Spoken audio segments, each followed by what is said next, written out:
Social science की video class में आप सबका स्वागत है। इस वीडियो क्लास में हम चर्चा करेंगे सरस्वती सिंधु सभ्यता के विस्तार और कालक्रम के बारे में।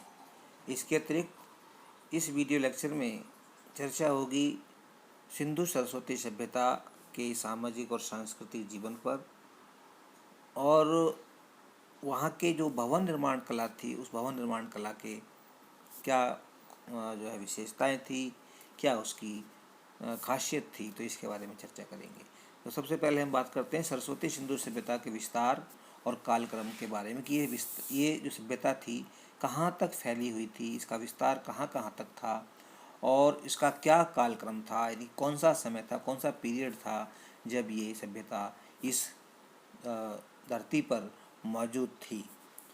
तो जहाँ तक विस्तार की बात है तो सरस्वती सिंधु सभ्यता का विस्तार पूर्व में आलमगीर और पश्चिम, यानी जो कि आज के पश्चिम उत्तर प्रदेश में है, वहाँ से लेकर आलमगीर से लेकर के पश्चिम में सुतकागेंडोर तक, जो कि आज के बलूचिस्तान में है और बलूचिस्तान आज पाकिस्तान में है, वहाँ तक, यानी कि पूर्व में आलमगीर से लेकर, यानी कि वर्तमान उत्तर प्रदेश के आलमगीर से लेकर के और वर्तमान बलूचिस्तान के सुतकागेंडोर तक।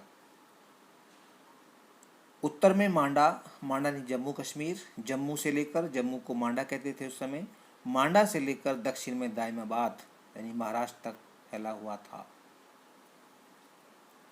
इसके साथ ही इस सभ्यता का क्षेत्रफल 2,15,000 वर्ग किलोमीटर था। बहुत ही विस्तृत क्षेत्रफल था, बहुत ही विस्तृत सभ्यता थी ये। बहुत बड़े दायरे में, बहुत बड़े पैमाने पर, बहुत बड़े क्षेत्र में यह सभ्यता फैली हुई थी। इस सभ्यता के पुरास्थलों की दूरी से पूर्व पश्चिम तक लगभग 1600 किलोमीटर तथा उत्तर से दक्षिण तक लगभग 1400 किलोमीटर है। यानी कि इस सभ्यता के अगर हम पूरा लंबाई चौड़ाई देखें तो इसकी लंबाई चौड़ाई को अगर हम देखते हैं तो ये लंबाई चौड़ाई पूर्व से पश्चिम तक की जो इसकी लंबाई थी वो 1600 किलोमीटर थी और उत्तर से दक्षिण तक की लगभग 1400 किलोमीटर थी। तो 1600 बाई 1400 इस तरह के इतने विस्तृत क्षेत्र में ये जो है सभ्यता फैली हुई थी।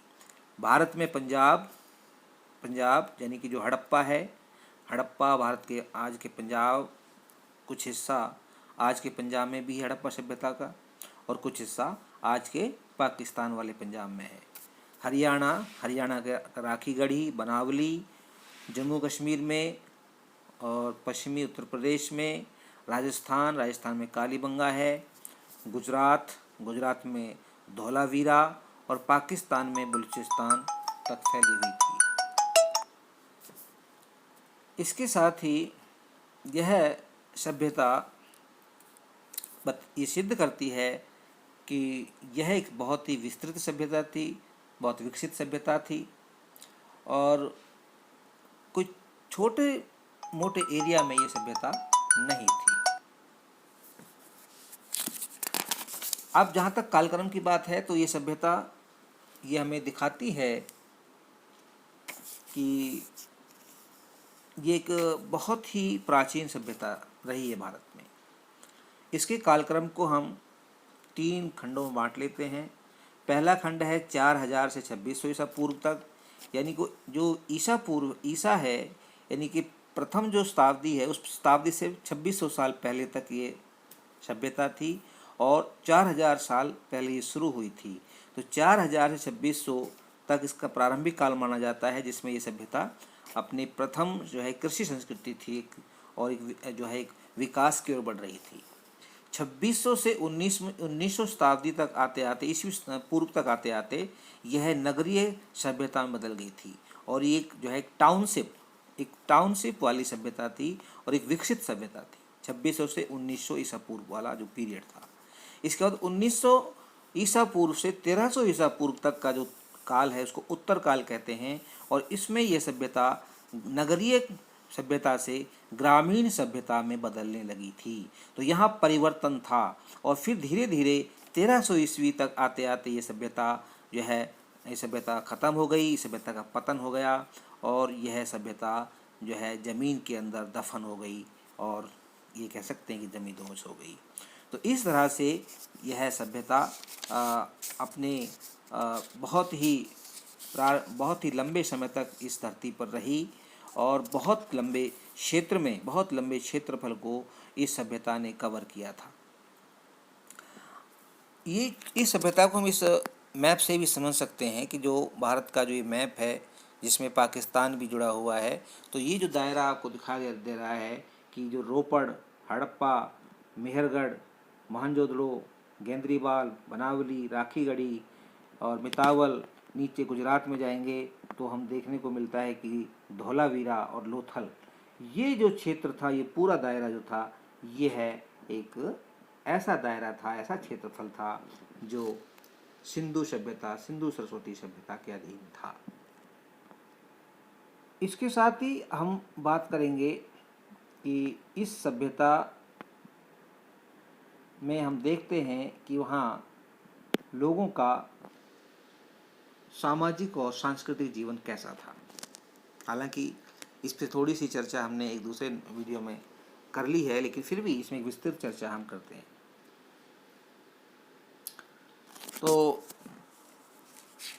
आइए चर्चा को शुरू करते हैं। सरस्वती सिंधु सभ्यता की जो सामाजिक और सांस्कृतिक जीवन है वह किस प्रकार था। सांस्कृतिक जीवन में और सामाजिक जीवन में लोगों के खान पान, लोगों की वेशभूषा, उनके वस्त्र, उनके हार श्रृंगार, उनके मनोरंजन के साधन, उनके मृतक संस्कार, कैसे अपने मृतकों का वो संस्कार करते थे, उनकी लिपि क्या थी, इन सब बातों का अध्ययन सामाजिक सांस्कृतिक जीवन में की जाती है। तो सबसे पहले उनका भोजन कैसा था, वो भोजन में क्या खाते। तो उनका भोजन दोनों ही प्रकार के थे। उनके भोजन में मांसाहार और शाकाहार दोनों शामिल था। सरस्वती सिंधु सभ्यता के लोग खाने पीने के बड़े शौकीन थे। वे गेहूँ, चावल, जौ, खजूर, दूध, फल आदि सब्जियों का प्रयोग करते थे। सब्जियों के साथ साथ वे मांस तथा मछलियों का भी प्रयोग करते थे। कई स्थानों पर मसाले पीसने वाले सिलबट्टों के अवशेष प्राप्त हुए हैं जो ये सिद्ध करते हैं कि ये लोग स्वादिष्ट तथा मसालेदार भोजन के भी शौकीन थे। तो खाने के बड़े शौकीन थे और खाने में मसालेदार भी खाते थे और जो है ये भिन्न भिन्न प्रकार के आहार अपने खाने में शामिल करते थे। और उस आहार में दोनों प्रकार का आहार होता था, मांस भी था और शाकाहार भी शामिल था। दूसरा था इनके वस्त्र आभूषण कैसे थे। इनके वस्त्र आभूषण, सरस्वती सिंधु सभ्यता के लोग सूती तथा ऊनी वस्त्र पहनते थे। पुरुष धोती कुर्ता पहनते थे तथा कंधे पर साले दुपट्टा डालते थे। स्त्रियां रंगीन बैल बूटेदार वस्त्र पहनती थीं। ये लोग वस्त्रों की सिलाई भी करते थे, खुद सिलाई करते थे वस्त्रों की। ऐसा संकेत कई स्थानों से प्राप्त होता है और वहाँ से सुइयाँ भी प्राप्त हुई हैं। इसी स्त्री और पुरुष दोनों ही आभूषण पहनते थे। उनके आभूषणों में गले का हार, अंगूठियाँ, कुंडल, बाजूबंद, कर्णफूल, चूड़ियाँ, तगड़ी, पाजेब आदि प्रमुख थे। आभूषण सोने, चांदी, हाथीदांत तथा कीमती पत्थरों के बनाए जाते थे। और यहाँ एक उल्लेखनीय बात है कि यहाँ पर कुछ ऐसे मिट्टी और हड्डियों के बने हुए आभूषण भी मिलते हैं जो शायद बहुत जो है ज़्यादा संपन्न लोग जो नहीं होंगे वो उनको शायद पहनते होंगे। तीसरा है हार श्रृंगार। सरस्वती सिंधु सभ्यता के लोग श्रृंगार प्रिय थे, यानी कि जो यहाँ की स्त्रियाँ और पुरुष दोनों ही अपने आप को सजाने संवारने के शौकीन थे। महिलाएं विशेष रूप से साज सज्जा करती थीं। वे कई प्रकार की पाउडर, सुगंधित तेल तथा लिपस्टिक का प्रयोग करती थीं। वे अपने बालों को कई प्रकार से सजाया करती थीं। पुरुष भी अपने बालों और मूछों तथा दाढ़ियों का श्रृंगार करते थे। वे लोग हाथी दांत की कंघियों का इस्तेमाल करते थे। तो ये इनका हार श्रृंगार हो गया। चौथा है मनोरंजन के साधन। ये मतलब अपना मनोरंजन कैसे करते थे, है ना, एंटरटेनमेंट कैसे करते थे। तो एंटरटेनमेंट के लिए सरस्वती सिंधु सभ्यता के लोग विभिन्न साधनों तथा द्वारा अपना मनोरंजन करते थे। वे शिकार खेलने जाते थे, मछली पकड़ने, पशु पक्षी पालने और पशु पक्षियों की लड़ाइयाँ करवाते थे, ये है ना। शतरंज खेलते थे, संगीत तथा नृत्य के भी ये शौकीन थे। खुदाई में प्राप्त खिलौनों के अवशेषों से इस बात की पुष्टि होती है कि बच्चों के मनोरंजन के लिए खिलौनों का खूब प्रचलन था, यानी कि वो लोग टॉयज, बच्चों के पास टॉयज होते थे और वो टॉयज से खेलते थे। खुदाई में मिले 12 सींगों के सींग उनके शिकार प्रेम को प्रदर्शित करते हैं। इनका मृतक संस्कार कैसा था? सरस्वती सिंधु सभ्यता के लोग अपने मृतकों का संस्कार 3 तरह से करते थे। वे प्रायः मृतकों को जलाकर उनकी राख को किसी बर्तन में भरकर जमीन में गाड़ देते थे, यानी पहले उसको जलाते थे, फिर उसकी राख को भर करके किसी बर्तन में फिर जमीन में गाड़ देते थे। कई बार वे सबको भूमि में गाड़ देते थे बिना जलाए। कभी कभी वे अपने मृतकों के शवों को खुले में ही छोड़ देते थे। जब उनका कंकाल बाकी रह जाता था, मांस चीलों, गिद्धों व अन्य पक्षियों द्वारा खा लिया जाता था, तो उसे ज़मीन में दबा दिया जाता था। जो उसके कंकाल बचता था उसे फिर ज़मीन में दबा देते थे। तो इस तरह से जो है ये लोग अपने मृतकों का संस्कार करते थे, यानी कि जलाने की विधि भी थी और ज़मीन में गाड़ने और दफनाने की विधि भी थी और उसे खुला छोड़ने की भी विधि थी, जो आज हिंदू, मुस्लिम और पारसियों में देखने को मिलता है। इनकी लिपि कैसी थी? तो लिपि की जहाँ तक बात है, सिंधु सरस्वती सभ्यता की जो लिपि थी वो चित्र लिपि थी। जो भी कुछ बात कही गई वो चित्रों के माध्यम से की जाती थी और आज तक भी उस लिपि को सही तरह से पढ़ा नहीं जा सका है। प्राचीन मेसोपोटामियाई की जो भांति या एक हमारे पास एक और लिपि है जिसको हम मेसोपोटामियाई लिपि कहते हैं, या मेसोपोटामिया एक बहुत बड़ी सभ्यता रही है मिस्र में। उन्हीं की तरह सरस्वती सिंधु सभ्यता के लोगों ने लेखन कला का आविष्कार किया था, यानी कि लिखते थे ये। इनको लिखने की जानकारी थी कि कैसे अपनी बात को लिख करके प्रकट कर सकते हैं। 1923 ईस्वी तक पूरी हड़प्पाई लिपि प्रकाश में आ गई थी, किंतु इसे अभी तक पढ़ा नहीं जा सका है। इस लिपि में कुल 250 से 400 तक चित्राक्षर हैं और चित्र रूप में लिखा गया हर अक्षर किसी ध्वनि, भाव या वस्तु का सूचक है। इस लिपि का पश्चिमी एशिया की लिपियों से कोई संबंध दिखाई नहीं देता। यह लिपि दाईं से बाईं ओर लिखी जाती थी, जैसे हम लिखते हैं अब दाईं से बाईं ओर।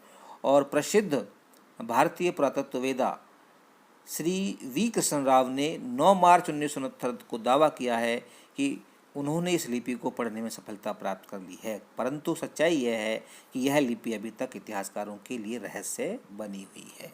तो ये था इनका सामाजिक और सांस्कृतिक जीवन। इस वीडियो नोट में इतना ही, और दूसरे वीडियो नोट में हम दूसरे महत्वपूर्ण बिंदुओं के ऊपर चर्चा करेंगे। वीडियो समझ में आए, आपको पसंद आए तो इसे लाइक और शेयर करना ना भूलें।